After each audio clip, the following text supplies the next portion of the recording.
There are places in this world where the veil between our reality and something else feels thin.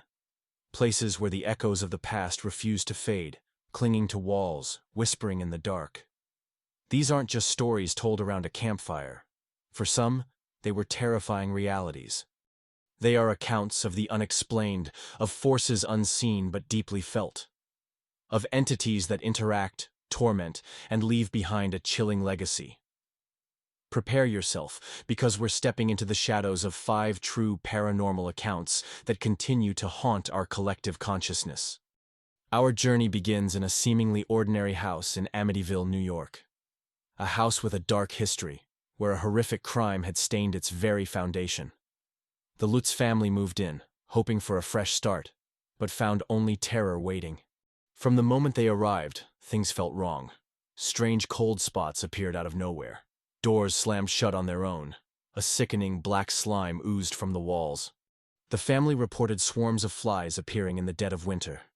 Objects moved inexplicably.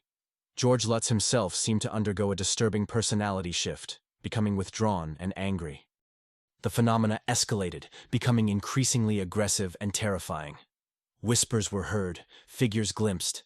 After just 28 days of relentless torment, the family fled in the dead of night, leaving everything behind. They swore their account was true, a testament to the evil that resided within those walls.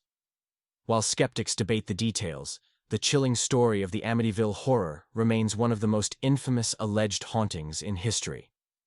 It begs the question, what truly happened in that house on Ocean Avenue? Deep in the heart of 19th-century Tennessee, a farmer named John Bell and his family faced a different kind of terror. Their tormentor wasn't confined to a house.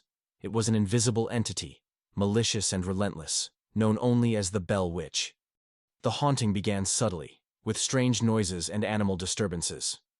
Soon, it escalated to physical assaults, particularly targeting John Bell and his daughter Betsy. They reported being slapped, pinched, and having their hair pulled by unseen hands. Objects were thrown across rooms. The entity developed a voice, sometimes a whisper, sometimes a cackle, sometimes mimicking others. It conversed with the family, revealing knowledge it shouldn't possess, making threats and predictions. The Bell Witch seemed to take particular pleasure in tormenting John Bell. The attacks grew more severe, weakening him. The legend culminates with the entity allegedly poisoning John Bell, leading to his death in 1820.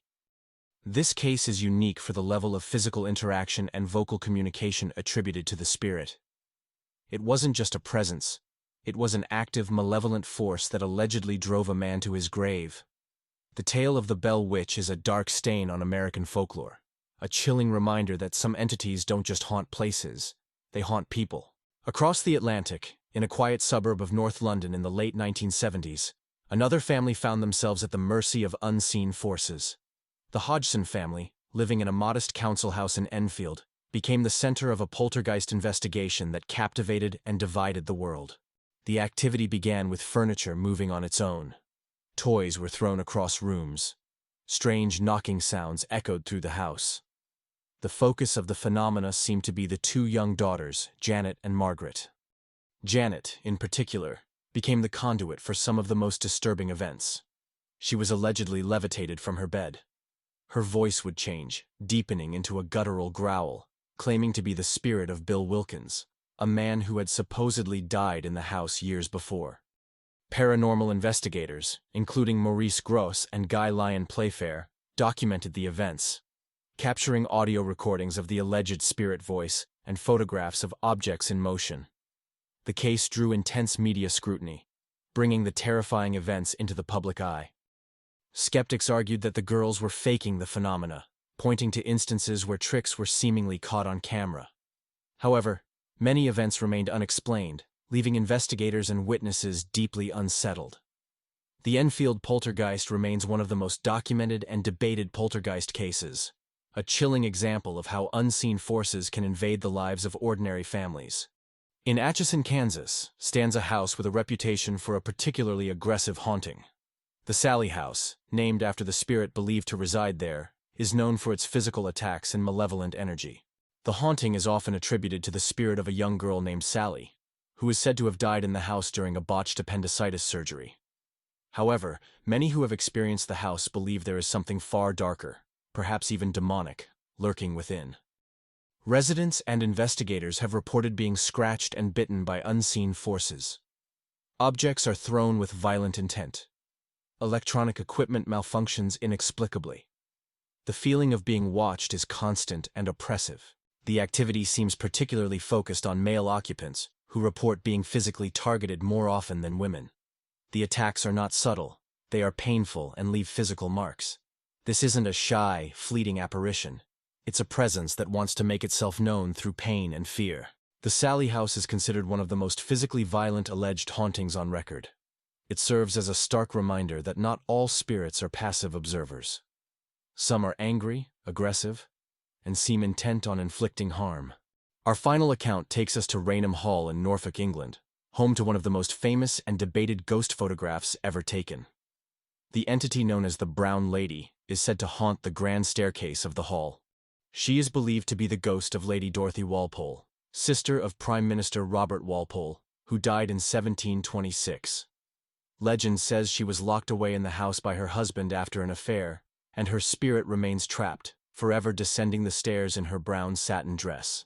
For centuries, there were reports of her apparition. But in 1936, during a photo shoot for Country Life magazine, something extraordinary allegedly happened. Photographers Captain Hubert C. Provand and Indre Shira were setting up a shot of the staircase when Shira reportedly saw a misty figure descending. Provand quickly removed the lens cap, and the resulting photograph appears to show a spectral figure on the stairs. The image, known as the Brown Lady, became instantly famous and has been analyzed and debated ever since. While skeptics have offered explanations ranging from double exposure to dust on the lens, the photograph remains compelling. It is a visual piece of alleged evidence in a world of unseen phenomena, a chilling snapshot of a ghost story captured on film. It leaves us wondering, was this a trick of light, or a genuine glimpse of a spirit that refuses to rest? These 5 accounts, spanning different eras and locations, share a common thread: the unsettling possibility that we are not alone.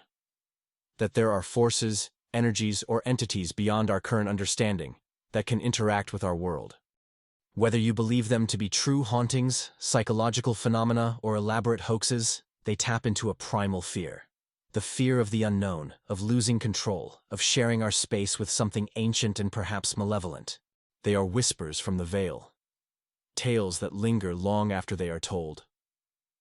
They remind us that sometimes the most terrifying monsters are not imaginary, but are said to reside in the very places we call home.